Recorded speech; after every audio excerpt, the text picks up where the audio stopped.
इस कार्यक्रम के पुण्यार्जक हैं श्री कंवरलाल जी महावीर प्रसाद जी, पाटनी, मदनगंज, किशनगढ़, राजस्थान। सहस कोटि रवि शशि से बढ़कर जिनके तन में तेज बहा, दिवस रात करने वाले फिर रवि शशि से क्या अर्थ रहा।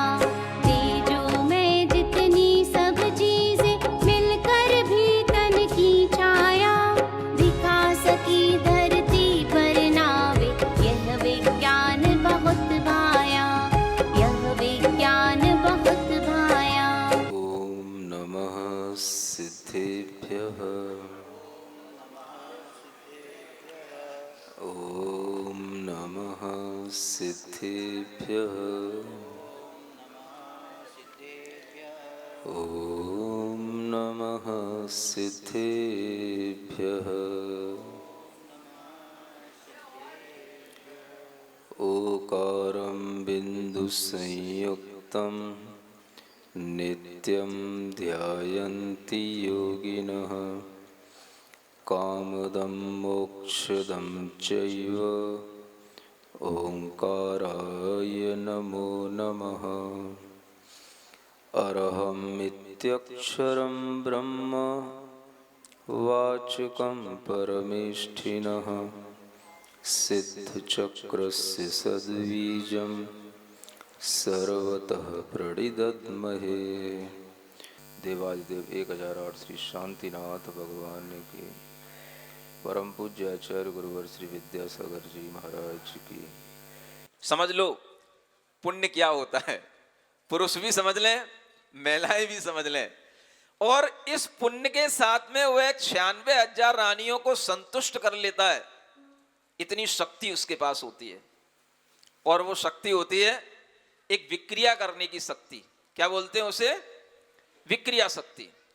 उस विक्रिया शक्ति के माध्यम से वह 96,000 पुतले बना लेता है, और उन पुतलों को बना करके वह उस विक्रिया शक्ति के माध्यम से वहां पर गमन भी कर लेता है, और उन विक्रिया शक्ति के माध्यम से उन रानियों को संतुष्ट भी कर लेता है। इस तरह की उसके पास में शक्ति होती है। कहा जाता है शास्त्रों में, अगर हम पढ़ें तो ये समझ सकते हैं कि जो उनकी एक मुख्य पटरानी होती है, चक्रवर्ती केवल अपने मूल शरीर के साथ उसके साथ में रहता है, बाकी की 96,000 तो विक्रियाएं करता है और विक्रियाओं के साथ उनके साथ जाता है। सुन रहे हो? अब ये भी नखड़े दिखाने वाली बात हो सकती है। हमारे पास में चक्रवर्ती तो आ रहा है, लेकिन मूल शरीर के साथ नहीं आ रहा है, विक्रिया के साथ आ रहा है, पुतला आ रहा है। लेकिन कोई भी तरह की मन में किसी भी तरह की असमंजसता किसी के पास नहीं होती है, और जिनको जिस तरह से रहना होता है वह उसी तरह से रहती हैं। और किसी के मन में कोई भी ऐसा भाव नहीं आता कि मैं यहां से छोड़ के जा रही हूं, या मुझे यहां पर अच्छा नहीं लग रहा है, ऐसा कुछ भी नहीं होता। और 96,000 रानियों में से एक भी रानी वहां पे डाइवोर्स नहीं कर देती उसको। समझ में आ रहा है कि नहीं आ रहा है? सोचो थोड़ा सा, सहन शक्ति बढ़ाओ, थोड़ी सहनशीलता बनाओगे तभी धर्म चलता है, तभी परिवार चलते हैं, तभी कुछ बनता है, तभी समाज बनती है। अगर हमारे मन में इस तरह के परिणाम होंगे, इन सब दृश्यों को देख करके तो हम समझ पाएंगे कि वह 96,000 रानियों का एक स्वामी जो चक्रवर्ती है वह कितना पावरफुल है, कितनी उसके पास में पुण्य की प्रभावता है, और उसके माध्यम से वह उन सब लोगों को संतुष्ट बनाए रखता है। पृथक विक्रिया करने की उसके पास क्षमता होती है, तो वह 96,000 अपने बिल्कुल हूबहू रूप बना लेता है, और उनके माध्यम से वह उन रानियों के साथ में रहता है, संगति करता है, और उन रानियों को संतुष्ट करता है। ये सब विक्रिया करने की क्षमता उस चक्रवर्ती के पास होती है। ऐसे भोग और वैभवों के साथ रहते हुए उन राजाओं के काल व्यतीत होते हैं। यहां पर एक चीज और आपके लिए यहां पर लिखी हुई है, सप्त अंग बल को धारण कर चौविद्या को धार रहे। क्या लिखा है? लिखा है ना, थोड़ा किताब भी पढ़ते रहो। सप्त अंग बल होते हैं उनके पास में, सप्तांग बल।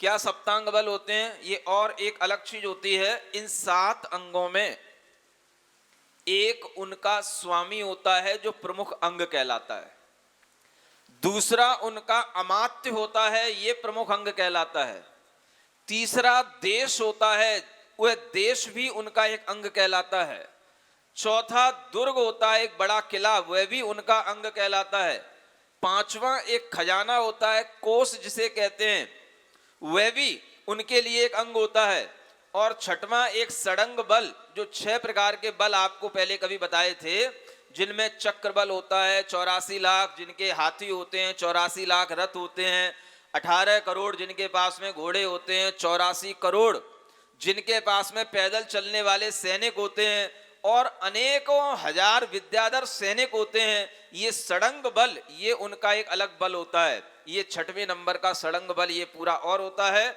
और 7वें नंबर का बल उनकी अंग के रूप में होता है। अच्छे अच्छे मित्र सुहृत उनके पास में होते हैं।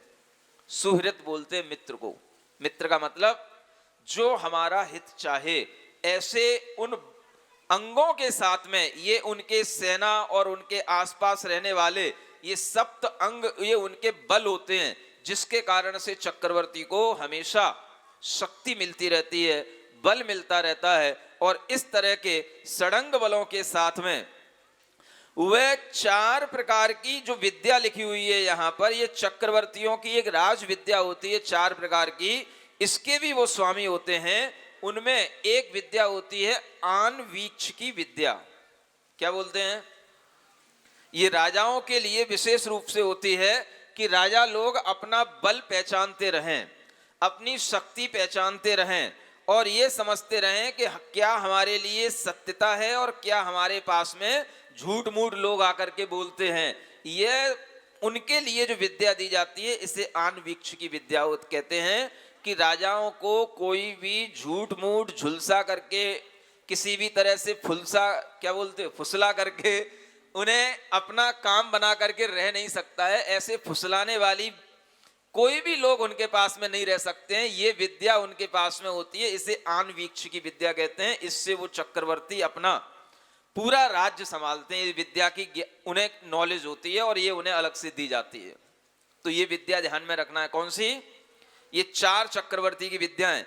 दूसरी विद्या होती है, इसका नाम त्रयी विद्या कहा जाता है। क्या बोलते हैं? त्रयी विद्या। इसमें उन्हें धर्म अधर्म को समझाया जाता है, और धर्म अधर्म को समझा करके हर चक्रवर्ती को यह ज्ञान दिया जाता है कि तुम्हें धर्म में प्रवृत्ति करना है और अधर्म से बचना है। इस तरह का ज्ञान हर चक्रवर्ती के पास होता है। ये उनकी त्रयी विद्या के माध्यम से उन्हें बहुत बड़ी राजनीति और धर्म सब सिखाया जाता है। तीसरी विद्या होती है जिसे वार्ता विद्या कहते हैं। आपको उस वार्ता विद्या के माध्यम से सिखाया जाता है कि अर्थ अनर्थ को कैसे समझें, प्रजा का रक्षण किस तरह के कार्यों में है और प्रजा किस प्रकार से चल सकती है, आपके सपोर्ट में रह सकती है। इस तरह की विद्या देने का नाम वार्ता विद्या होता है, और यह विद्या भी उनके पास में होती है।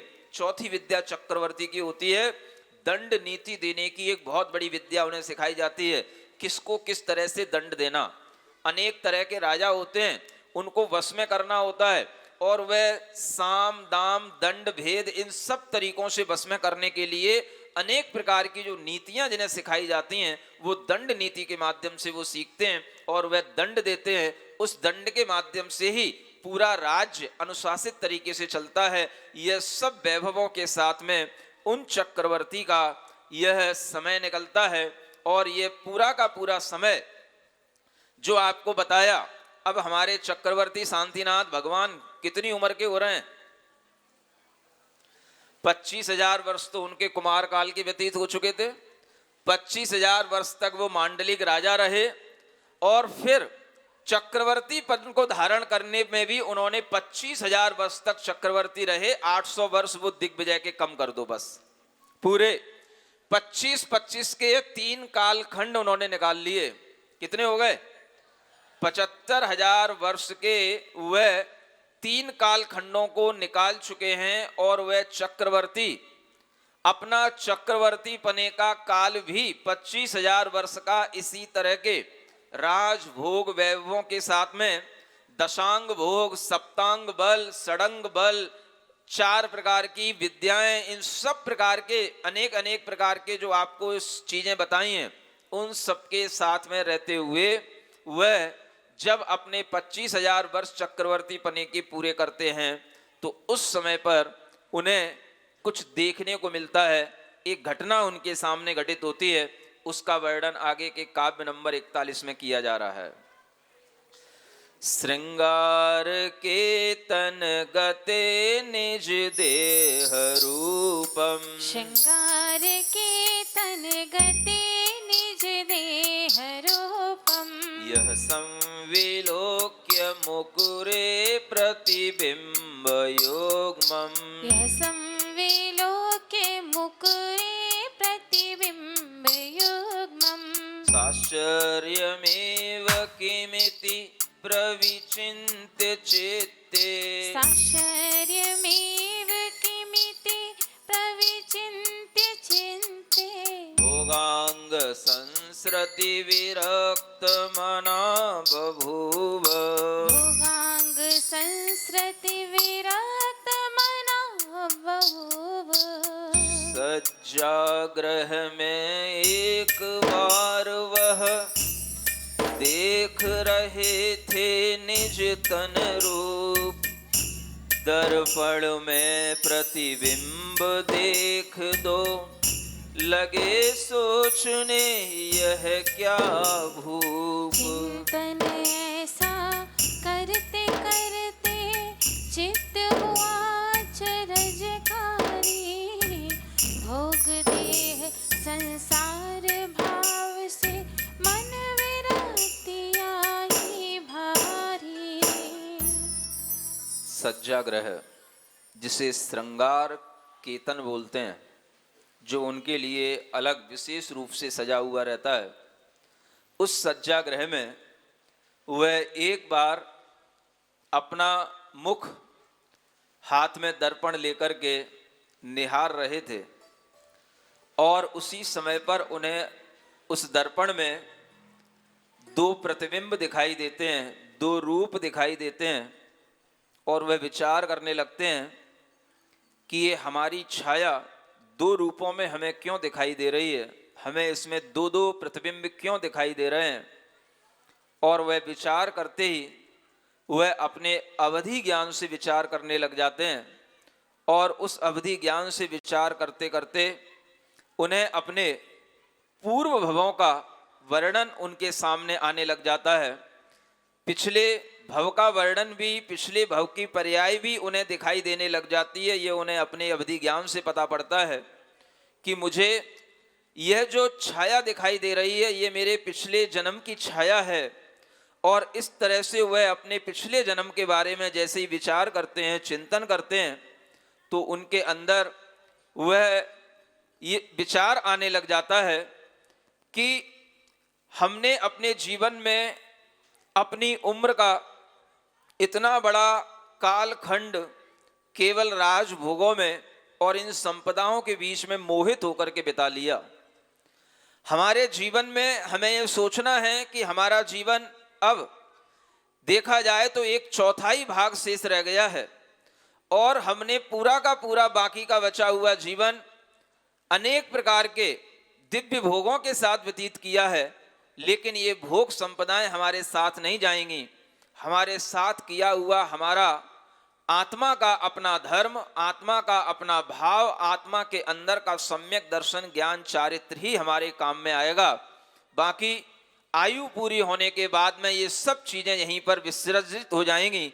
ऐसा विचार करके उन्हें संसार देह भोग से विरक्ति आती है और अगले ही क्षण वो क्या सोचने लग जाते हैं, यो भोग संपद तुलाम प्रचुराम प्रसक्तस चान्य क्षणे सपरिभंगुरणात् विरक्तः एवं विशिष्ट मतिशास्त्र सुबोधनात्मा शांतिर्जेनात् किं परं ननु संभवेच्छ।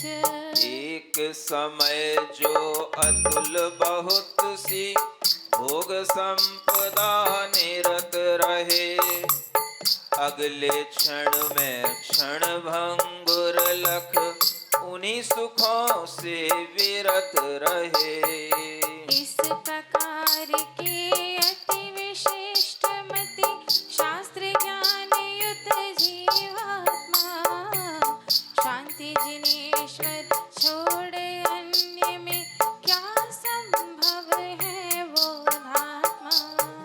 यह क्षणिक परिवर्तन जो उनके विचारों में आ रहा है, एक क्षण के अंदर ही उनके दिमाग में अनेक तरह के विचार, अनेक पूर्व की पर्यायें दिखाई देने लग गईं और उसी के तहत उनके मन में ये विचार आने लग गया कि जो हमारे सामने अतुलनीय भोग संपदाएं हैं, ये सब भोग संपदाएं हमें बचा नहीं सकती हैं, हमारे लिए अगले जन्म में हमारा आत्महित नहीं कर सकती हैं। ये सभी भोग संपदाएं पुण्य कर्म के फल से प्राप्त हैं। जब तक यह पुण्य कर्म का उदय हमारी आत्मा में फलित हो रहा है, तब तक ये हमारे समक्ष हैं और क्षण भर में जैसे ये हमारे देखते देखते दो दो छाया जो हमें दिखाई दे रही थी, ये छाया हमारे सामने से विलीन हो जाती हैं। क्षण भर में जैसे अनेक प्रकार के मेघों की, बादलों की आकृतियां आकाश में बनती हैं और वह हवा से तुरंत बिघट जाती हैं, विघटित हो जाती हैं, ऐसे ही यह सारा का सारा वैभव पुण्य कर्म के चले जाने पर विघटित होगा। ये पुण्य कर्म मेरी आत्मा का स्वभाव नहीं और उन्हें सारा का सारा शास्त्र ज्ञान, श्रुत ज्ञान, अवधि ज्ञान, उनके ज्ञान में आकर के उनके अंदर वैराग्य के क्षण को, वैराग्य के भावों को बढ़ाने लग जाता है और उस समय पर उनके उस वैराग्य की प्रशंसा करने के लिए अनेक तरह से देव भी आने लग जाते हैं। और आगे के छंद में हम पढ़ते हैं कि वह लौकांतिक देवों की उसी समय पर वह आने की एक पद्धति बनती है कि वह लौकांतिक देव आकर के उसी समय पर उनके वैराग्य की प्रशंसा करते हैं। और क्योंकि शांतिनाथ भगवान का वह वैराग्य क्षणिक नहीं है, वह वैराग्य शाश्वत है और देव लोग इंतजार करते हैं कि कब तीर्थंकर वैराग्य को प्राप्त होंगे, तब हम उनकी संगति करके उनके वैराग्य की अनुशंसा करेंगे। ऐसा विचार करते हुए यहाँ पर वैराग्य की प्रशंसा में यह छंद लिखा हुआ है। न्यूने सहस्र सुषमासः पंचविंश काले निजायुषि सतीह विरक्त चित्तः। लोकान्तिकैष विहिता विरतानुशंसा तत्शंसनाय यदहं परिहासधाम। वर्ष सहस 25 आयु में निज के जब यूं चले गए, तब ही स्वयं आप जीवन में क्षण में चित्त विरक्त हुए। जिनके उस वैराग्य भाव के लौकांतिक के देवों ने करी प्रशंसा, उसकी शंसा करे आज हम सेवरी। जो उनके चक्रवर्ती पद का 25,000 वर्ष का काल था, वह भी उन्हें दिखाई देता है कि ये भी मेरी आयु में से और कम हो गया। यानी 75,000 वर्ष टोटल हमारी आयु के पूरे होने वाले हैं और ऐसा विचार करके वह एक क्षण में ही उन्हें जो सारी संपदा थी वह बिल्कुल तुच्छ प्रतीत होने लगी। तृणवत वह अपनी संपदा को गिनने लग जाते हैं। जैसे कोई तिनका होता है, उस तिनके का कोई मूल्य नहीं होता है, वैसे ही उन्हें वह संपदा तृणवत भाषित होने लग जाती है। विचार उनका मोह का जो पहले चल रहा होता है अपनी संपदा के लिए, उस मोह के विचार से वह तुरंत विरक्त हो जाते हैं। और इस तरह से जो आचार्यों ने हमेशा लिखा है कि चक्रवर्ती भी अपनी संपदा को तृणवत समझते हैं। साम्राज्यम सार्वभौमम ते जरत तृणमिवा भवत्। उनका वह साम्राज्य, उनका वह सार्वभौमिक राज्य का पना और उस सार्वभौमिक राज्य के एकमात्र स्वामी होने के बावजूद भी वह उस राज्य को जरत तृणवत, जैसे बिल्कुल जीर्ण शीर्ण तृण होता है, उसकी कोई कीमत नहीं होती, ऐसी उनके अंदर दृष्टि आ जाती है। अरे यह राज्य की कोई कीमत नहीं है, इस भोग संपदा की कोई कीमत नहीं है, और ऐसी तुच्छता का ज्ञान उन्हें अपने मन में भासित होने लग जाता है। वह शायद सम्यक दृष्टि होते हुए भी, इस तरह की भोग संपदाओं में रहते हुए भी जब वैराग्य को प्राप्त होते हैं, तब उन्हें इस तरह का वह राज्य संपदा तृणवत लगने लग जाती है। उन्हें वह राज्य संपदा कभी भी काक बीट के समान नहीं लगती। ये काक बीट शब्द ये कहीं बाद का किसी पंडितों के द्वारा लाया हुआ शब्द है। काक बीट यह गंदी चीज उन्हें कभी भी स्मरण में नहीं आती। वह उस संपदा को तृण के समान समझते हैं, जीर्ण शीर्ण तृण के समान समझते हैं। ये आचार्यों की भाषा है और ये आचार्यों की परिभाषा ही हमें ध्यान में रखना चाहिए और ये विचार रखना चाहिए कि वह उस संपदा को तुच्छ समझ करके उस समय पर विचार करते हैं। उससे पहले वह छायक सम्यक दृष्टि रहते हुए भी उस संपदा को भोगते हैं, लेकिन जैसे ही उन्हीं के सामने ये वैराग्य का क्षण आता है तो वह उस संपदा से विरक्त हो जाते हैं और वह बिल्कुल तुच्छ महत्वहीन वह संपदा उनके सामने हो जाती है। और उसी समय पर लौकांतिक देव आकर के उनके वैराग्य की प्रशंसा भी करते हैं और वैराग्य भावनाएं प्राकृत में वह स्वयं लौकांतिक देव भी गाते हैं और उनके अंदर वह वैराग्य के भाव आते हैं, जो प्राकृत की भाषा में आपके लिए यह वैराग्य के भाव यहाँ पर प्रस्तुत किए जाते हैं।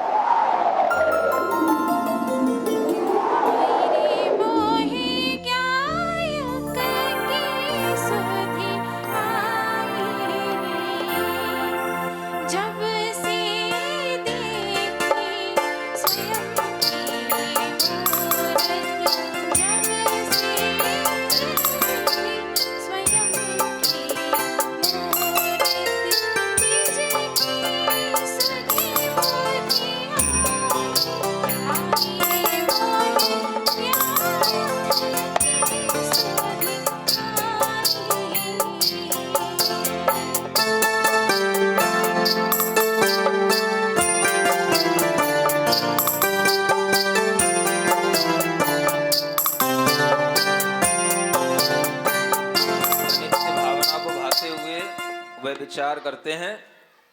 शरीर संबलम यते शरीर सौष्ठवम यते शरीर सुंदरम यते शरीर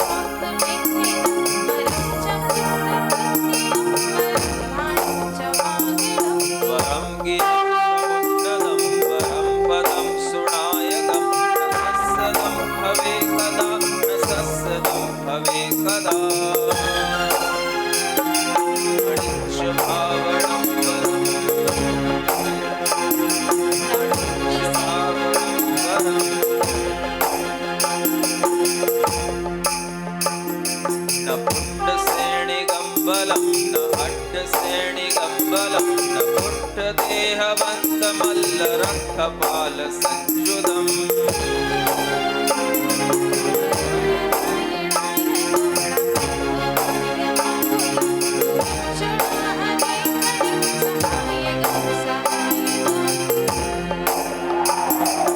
मंत सिद्ध देवदान कंदकूर कच्चता अणेय जंत मंत जुद्ध नीरधार पादिदा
करते हुए विचार करते हैं कि मैं एक हूँ, एकाकी हूँ। फलेण तस्य संपदे नारायणे एक गो ही एक गो भवे।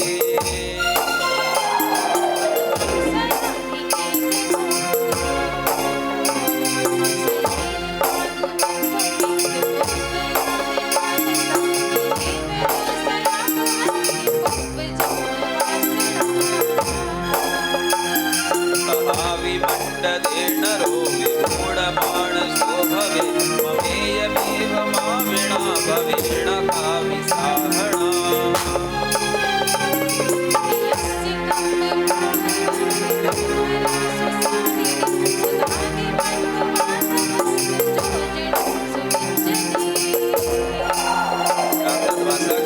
अन्यत्व भावना भाई जा रही है। आप ध्यान से शब्दों को सुनेंगे तो आपको सब कुछ समझ में आएगा। विषाद हस्य भावनो भावितमयेन तो विभज्यतेन रोहितं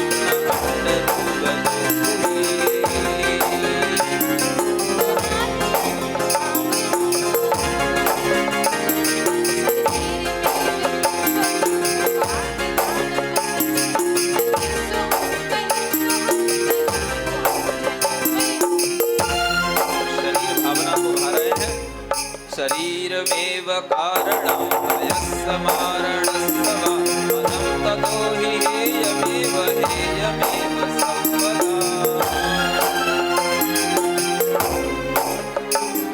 खडे बलं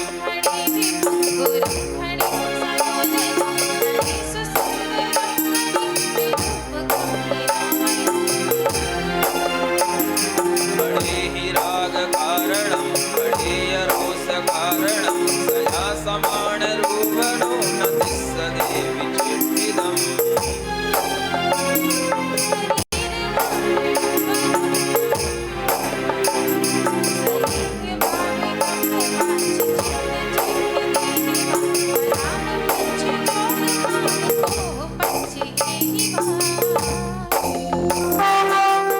भावना को भा रहे हैं। निरंतरम समासवो भक्ति सजीव राशि अट्ठकम सब भेद जातकस्य विच्यते।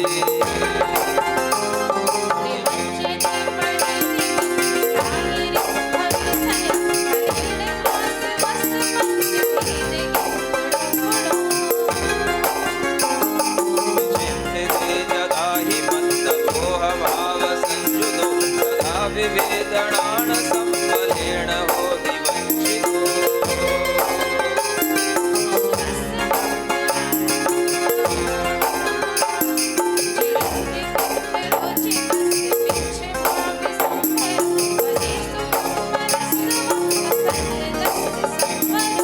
राग भाव भाविनस्य मोकसाय संवरो निरुद्ध जोगिनो हवेति तिण्ड जोग संवरो।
अहेय भिन्नताववाहनेन नो।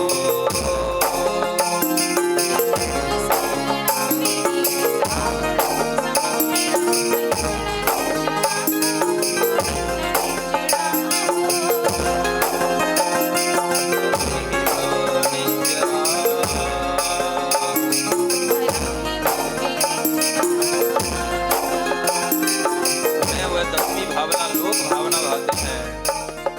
नकेण मानुषेण ब्रह्मणासुरेण निम्मदो अहोय उड्डमच्च तिण्डि भेददोपदिष्टितो।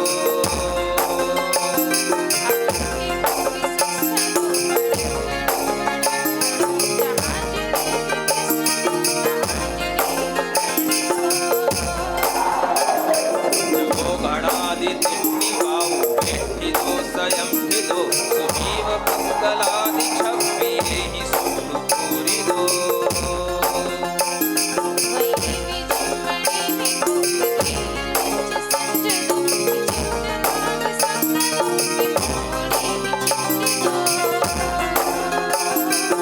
होय भावनावरम् होय भावनावरम्। और वह 11वीं भावना बोधि दुर्लभ भावना भाते हैं। निगोद थावरत्त सत्त सुदस्सणानदायणं मदायरं मदा।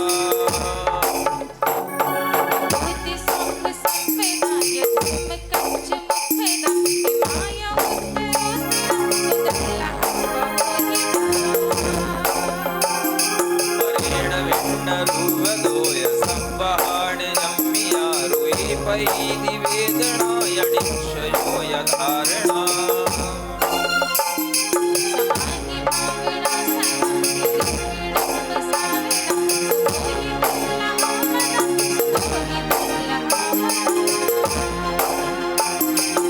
होहि दुर्लभावरा होहि धर्म भावना भाते हैं। जिणे ही बेविये ही भासी सोहि अंतर चित्तधार गाण संजगाण भूषितो।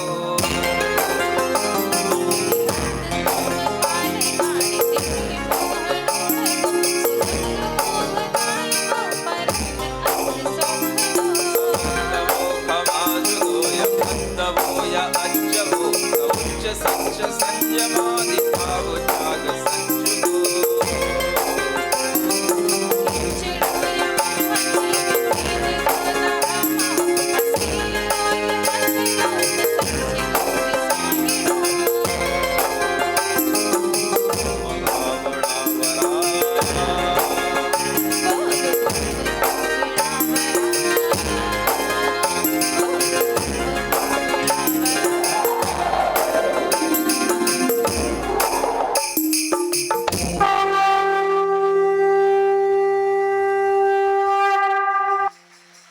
और ऐसी अनुपम कृति 12 भावना को जिन्होंने प्राकृत भाषा में पिरोया है, ऐसे गुरुदेव के चरणों में नमोस्तु गुरुवर, नमोस्तु गुरुवर, नमोस्तु गुरुवर।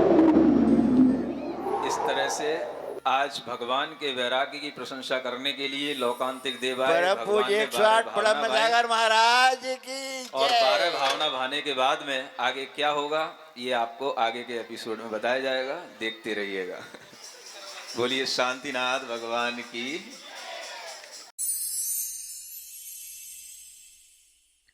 सिरिजिणवाणी जग कल्याणी जग जन मदतम मोहरी जनमण हारी गढ़हर हारी जम जरा भव रोग हरि तिथ्य राणम दिव्य झुणिम जो पड़ई सुणई मय्ये धारई राणम सौख मणंतम धर्य सासद मोक्ष पदम पावई सासद मोक्ष पदम पावई।